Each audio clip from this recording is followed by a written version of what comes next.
Good day and greetings, adventurers and adventurettes. John Ryan here from IGN. And by now you've probably seen a bunch of articles and posts about just how amazing Skyrim can look with a liberal application of various mods and lighting effects.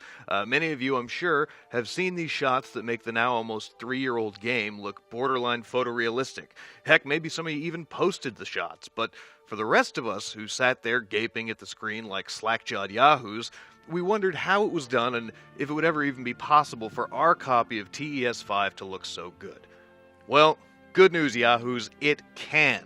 While the original release, or the vanilla version of Skyrim, definitely looked pretty good, a massive community of modders have been crafting and tweaking their add-ons, patches, and upgrades to make it a truly beautiful and immersive experience.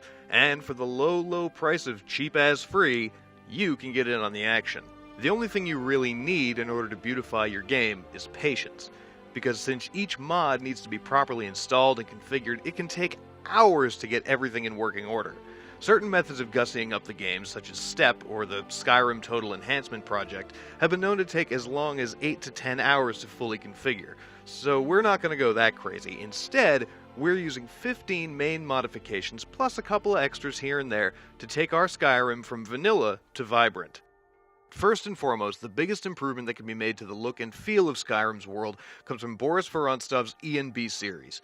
It's a complete overhaul to the game's lighting system, and you can choose to spend hours tweaking your own settings or use one of the dozens of community-made presets that have different looks and feels to each one. To add to the atmospheric lighting, we also plugged in modder Anamorphous' Enhanced Lights and Effects mod to enhance some of the interior lighting effects. Once you've got your E&B installed, which is a fairly simple process if you follow the instructions, the next step will be retexturing the world itself. While Bethesda released an official HD texture pack a while back, Nebula's Skyrim HD mod goes above your standard 1080 textures and lets you bump everything up to a 4K resolution. There's also a light version should your computer be running unlimited processing power, though you may just want to use the official HD pack if that's the case. We also took the measure of installing the Static Mesh Improvement mod from Nexus user Brumbeck to improve the look of smaller items like rubble and furniture and bits of architecture. We're also using a few different mods for improving the flora, plants and trees and stuff like that you can find throughout Skyrim. There are a few popular options, such as Vert's Floral Overhaul, but we've opted to use lush trees and grass from user Sparrow Prince, as well as Josh Ezell's unique grasses and ground covers, and Grass Field by Tamu75. Just to be safe, we also installed Riddick Vishnav's HD Enhanced Terrain and the Skyrim Distance Overhaul by Grish.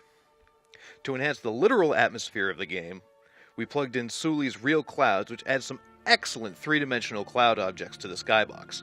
Lastly, while you're sprucing up the world, you should also add a water modification.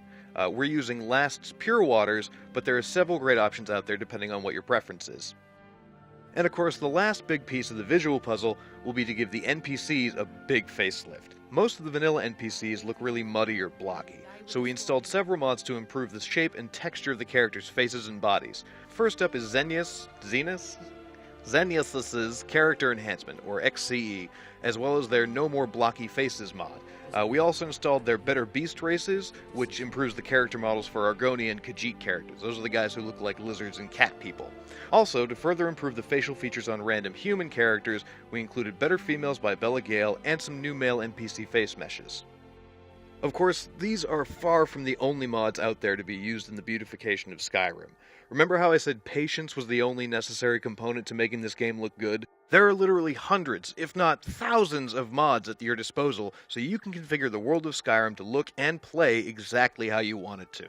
So get out there, get experimenting, and cross your fingers that the community will be as invested in Fallout 4 if and when it ever comes out. For more tips and guides to modding games, and not just Skyrim, you're already in the right place, right here at IGN.